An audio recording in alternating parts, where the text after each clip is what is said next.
Hello, my friend. If you enjoy this video, please consider subscribing to the channel. Your one subscribe gives me the motivation to keep creating even better motivational videos. Thank you. Ladies, I know the feeling. You've been waiting, wondering, maybe even overthinking.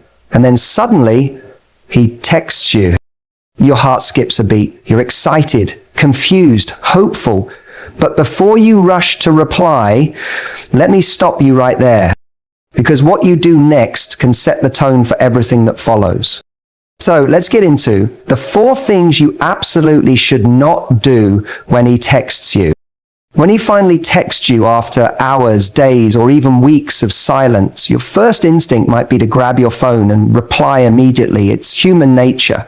You've been thinking about him, maybe hoping he'd reach out, and when he does, it feels like validation, like your patience finally paid off. But here's the thing, responding instantly can actually work against you in a big way, especially if you're trying to build something meaningful and not just feed a fleeting spark. When you rush to respond, you unintentionally communicate something you may not want to. Availability, eagerness, or even desperation. It tells him that you are just sitting around waiting for him, as if your day revolves around whether or not he gives you attention. That's not attractive. It's anxious energy disguised as interest. True confidence, the kind that draws people in and makes them respect you, lives in restraint. It's not about playing games, it's about emotional self-respect. A woman who values her time, her peace, and her energy doesn't jump at a message like it's a lifeline. She doesn't react. She chooses how and when to respond, because she's not operating from a place of scarcity. She knows her life is full, with or without him, and her sense of worth isn't tied to how often someone chooses to text her. That kind of energy is magnetic. When you don't rush to respond, you're not ignoring him. You're giving yourself time to think, time to breathe, time to ask yourself, how do I feel about this? Do I even want to engage right now? Is he consistent, or is this another random ping of attention because he's bored? Most people react to texts like they're alarms, a buzz, a ding, a dopamine hit, but you're not a dog responding to a bell. You're not here to be conditioned. You're here to lead your emotional experience with intention. Taking your time doesn't mean waiting 3 hours just to prove a point. It means not jumping to respond the second your screen lights up. It's about answering when you're genuinely ready to connect, not when you're craving approval. It's about showing him, and more importantly yourself, that you're not in a rush to grasp at breadcrumbs. When you wait, you reclaim control over your emotional narrative. You no longer dance to the rhythm of his whims. You dance to your own tempo. And something beautiful happens when you do that. You start to see people clearly. When you're not caught up in the emotional high of "he texted me," you can actually observe his patterns. Is he reaching out with effort and intention, or is it lazy check-ins that don't go anywhere? When you slow down, you stop projecting potential onto someone who might not deserve it. Also, when you don't rush, you subtly teach him how to treat you. You teach him that you're not an option that's always available. You have standards, you have a life, you have boundaries. And whether he's conscious of it or not, he'll feel the difference between someone who replies instantly and someone who replies with purpose. That little pause, the delay between his message and your response, isn't about strategy, it's about energy. It creates a gap that he has to step into with more than just a lazy text. It creates space for curiosity, for pursuit, for a real connection to form. Most importantly, waiting to respond shifts your mindset. You go from asking, "What should I say to keep him interested?" to, "Do I even want to engage with this energy?" That shift is everything. It moves you out of a passive role and into an empowered one. And the more you practice that pause, the more natural it becomes. You start to feel more grounded in your own value. You start to realize that the right man, the one who truly sees you, won't be impressed by how fast you respond. He'll be impressed by how clear you are, how calm you are, and how much you respect your own time. So the next time he texts you and you feel your fingers itching to type back, take a breath. Put the phone down for a minute. Maybe finish what you were doing. Go for a walk. Make some tea. Do something that connects you to yourself, not him. Because when you respond from that place of inner wholeness, your reply won't just be words. It will carry a message far more powerful. I'm not here to react. I'm here to choose. And that energy, that's what makes someone truly unforgettable. It's incredibly easy to fall into the trap of overanalyzing when a guy texts you, especially if you like him or if there's emotional uncertainty involved. One short message can suddenly feel like a riddle you have to solve. You read it once, twice, 10 times. You send screenshots to your friends. Why did he put a period? Why didn't he use a heart emoji like last time? He said talk soon. Is that just polite or is he blowing me off? Your mind races, trying to extract meaning from every letter, every pause, every punctuation mark. And in doing so, you turn something simple, a text, into an emotional roller coaster that only leaves you feeling anxious and unsettled. Here's the truth. When someone is truly interested in you, their actions will be clear. Their intentions will show in consistency, effort, and how they make you feel, not in whether they said hey or hi. Texting should be a tool for connection, not a battlefield for self-worth. But the more you overanalyze, the more you disconnect from your own clarity. You start building stories in your head instead of simply observing reality. The mind, when left to spiral, doesn't look for truth. It looks for meaning that matches your fears. So a message that's actually neutral or casual suddenly feels cold or dismissive, all because you're filtering it through insecurity. The issue isn't the text, it's the over-attachment to it. When you overanalyze, you give the message more power than it deserves. You allow a few typed words to control your mood, your energy, and even your self-perception. That's not communication, that's emotional hijacking. You end up waiting by your phone, constantly refreshing, constantly wondering, stuck in a loop that drains you of peace. But real connection isn't supposed to feel like confusion. You shouldn't have to study messages like a language exam just to feel reassured. And let's be honest, men don't text with the same level of emotional layering that many women do. Most of the time, what they say is exactly what they mean. There's no hidden poetry, no secret signals embedded in the phrasing. If he texts, hey, what's up? He probably just means, hey, what's up? When you read too deeply into it, you often create emotional meaning that doesn't exist. That leads you to respond from anxiety rather than presence. Instead of calmly engaging, you reply with something calculated, trying to mirror what you think he meant, or worse, trying to steer the conversation in a direction you hope will affirm your value to him. The moment you stop overanalyzing is the moment you start feeling free. You take the pressure off of yourself to decode everything and instead just experience the conversation. You become present. You become honest. You start seeing the actual behavior for what it is, not what you wish or fear it to be.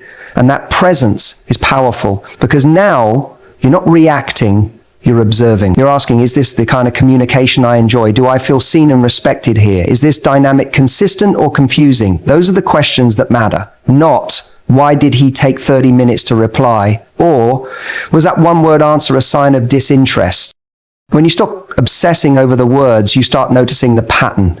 That's where truth lives, in the pattern, not the moment. One sweet text doesn't mean he's serious. One dry response doesn't mean he's losing interest. Look at the full picture. Does he show up consistently? Is he initiating plans, not just small talk? Does he follow through on his words with real actions? These are the indicators of interest and intention, not how many exclamation marks he uses. Overanalyzing is also exhausting because it keeps you in a state of constant self-questioning. Did I sound too eager? Should I have waited longer to reply? Was that too much? These aren't the questions of someone who feels secure. They're the questions of someone seeking validation. But here's the shift. The secure version of you doesn't try to earn someone's affection through strategic reply. She simply shows up as herself. She lets her energy speak. She engages when she feels like it, not when she feels she should. And here's what's really beautiful. When you stop overthinking, you get to actually feel the conversation. You're no longer 3 steps ahead in your mind, planning the next move. You're here, in the moment. That authenticity is magnetic. You stop performing and start connecting. The right person will feel that. They'll be drawn to your calm, to your clarity, to the fact that you're not playing games. You're just showing up with standards, with self-respect, and without the need to control the outcome. So the next time you get a message and your brain wants to analyze it from every angle, pause, take a step back, breathe. Don't let that text determine your emotional state. Don't give it more weight than it deserves. Just read it, feel what you feel, and decide whether and how you want to respond. Because you don't need to figure him out, you just need to be yourself, and let the wrong ones eliminate themselves. The right one won't leave you confused. He won't make you wonder what a text means. He'll show you with clarity and consistency exactly how he feels. One of the most damaging things you can do when a man texts you, especially if it's out of the blue or at the last minute, is to cancel your own plans or rearrange your day just to make space for him. It might feel harmless in the moment. Maybe you weren't doing anything that important anyway, or maybe it's been a while since he reached out, so you feel like you have to jump on the opportunity. But that simple act, dropping your own life to prioritize his sudden interest, sends a loud, unspoken message. You can have access to me anytime on your terms. And that energy, whether you realize it or not, is deeply unattractive to someone who is still figuring out how seriously they want to pursue you. You have to understand this. The way you treat your time teaches others how to treat it too. If you show him that you'll cancel on friends, skip your self-care routines, or drop your responsibilities just because he sent a last-minute "you free tonight" text, you're not creating excitement, you're creating convenience. And the moment you make yourself too convenient, you stop being a challenge. You stop being the woman who inspires effort, planning, and respect. Instead, you become someone he can reach out to when he's bored, lonely, or just looking for something easy. You may think that being available makes you more appealing, like it shows him you're interested and easygoing, but the truth is, high-value men, and even the men who aren't sure what they want yet, are subconsciously more drawn to women who value themselves. And the number one way you show that you value yourself is by honoring your schedule, your commitments, and your time, even when you're tempted not to, even when you really like him, even when it's been a long time since you felt butterflies, because those butterflies should never cost you your self-respect. When you decline a last-minute invite, you're not rejecting him. You're communicating that your life is already full and that he needs to bring something intentional to the table. That doesn't make you cold or distant. It makes you a woman with standards. And people, men especially, rise to the level of the standards you set. If he's serious about you, that one not tonight will be a moment that motivates him to plan better, to try harder, and to see you not as an afterthought, but as a priority. On the other hand, if he disappears after you say no once, that's all the clarity you need. You didn't lose anything, you just found out faster that he wasn't worth your time. Saying no, or maybe another time, doesn't mean you're playing games or pretending to be busy when you're not. It means you're not compromising your energy for unpredictability. You're choosing peace over pressure. Because let's be real, how often does a last-minute hangout truly feel fulfilling? It usually ends in confusion, mixed signals, and waking up the next morning wondering where you stand. But when a man takes the time to plan, to ask in advance, to consider your schedule, that's when you begin to feel something real.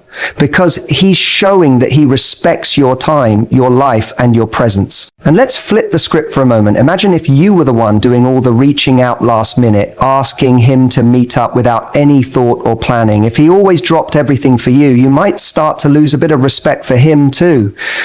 It's not because you're mean, it's because that dynamic lacks balance. We're all wired to value what isn't easily handed to us, and that includes time and attention.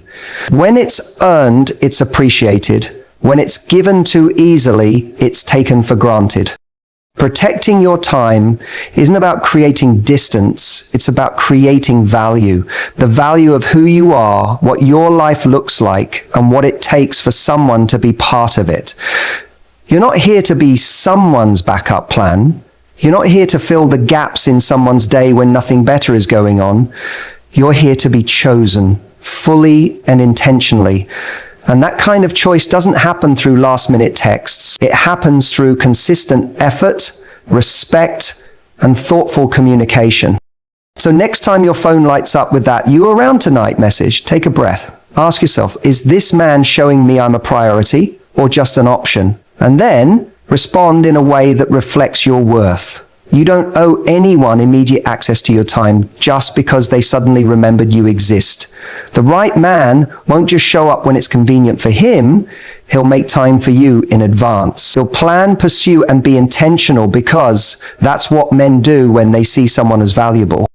Your life doesn't pause because someone sent a text. Your worth doesn't increase because someone decides to give you attention. You don't rearrange your world for someone who wouldn't do the same for you. Keep your plans, keep your power, because the woman who honors her own time never has to fight for someone else to honor it too.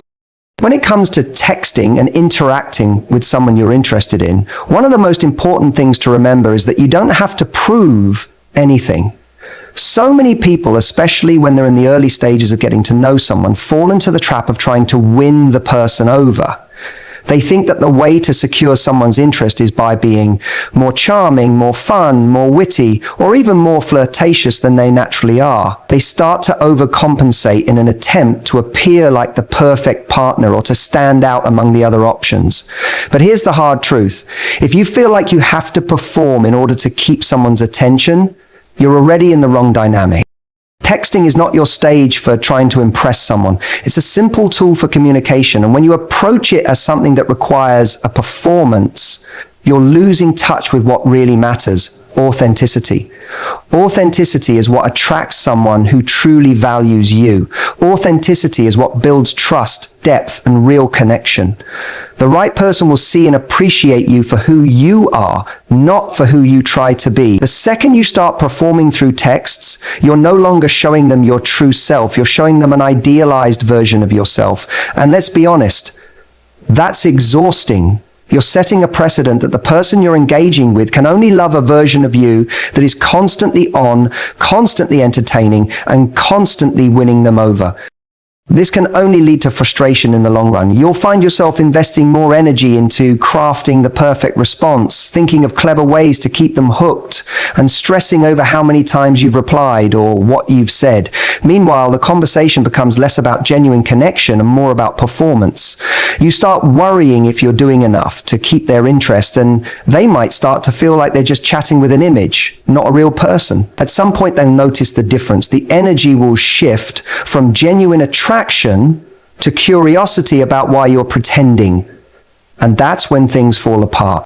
The truth is, people who are truly interested in you won't expect you to perform. They'll want you to show up as you are, with all your quirks, your uniqueness, and yes, even your imperfections. And they'll appreciate you for it. The key here is to let go of the idea that you need to earn their affection with humor, charm, or perfect texting timing. You don't need to win someone over by showing them your best self. You need to let them see the real you, the raw, unfiltered, real version of who you are. That's where connection starts. That's where attraction grows. Now, don't get me wrong. Flirting and having fun with someone through text is great, but it has to come naturally. When you're being yourself, flirting becomes effortless. Because you're not worried about how you're coming across. You're just interacting in a way that feels fun and playful because you're comfortable in your own skin.